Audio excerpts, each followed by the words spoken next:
Frieren's characters aren't necessarily always likable. They are charming, and that's kind of the difference between a character like Rudeus and a character like Frieren, is Frieren is a layabout and a lazy oaf and spends too much money, and she is incredibly knowledgeable about magic, but very not knowledgeable about a lot of other things. But they make her charming. The show makes her like a charming, weird, old, wise child kind of thing. And contrast that to someone like Rudeus, who is incredibly uncharming, who is incredibly awkward and incredibly stilted and incredibly damaged, and his damage shows through in things that are considered to be deeply antisocial and not okay.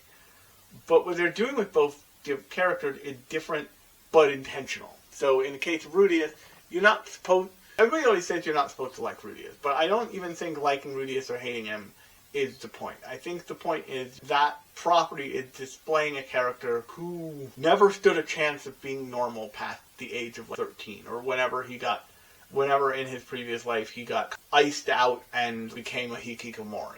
And yes, he should be held accountable for his actions. Anybody should.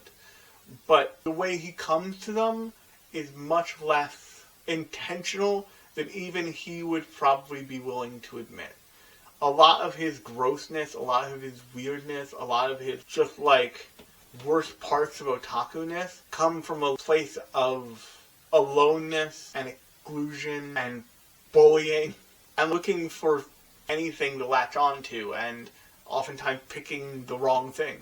You can see this in things as simple as the manosphere or incel culture or any of it. He is kind of a mirror of those things, just in a singular person, and it makes people really uncomfortable to think that kind of pressure can produce that kind of rotten diamond, so to speak. In Frieren's case, she has a similar pressure in the idea that she lost something important to her. But she didn't realize someone important to her, but she didn't realize that person was that important until after they passed.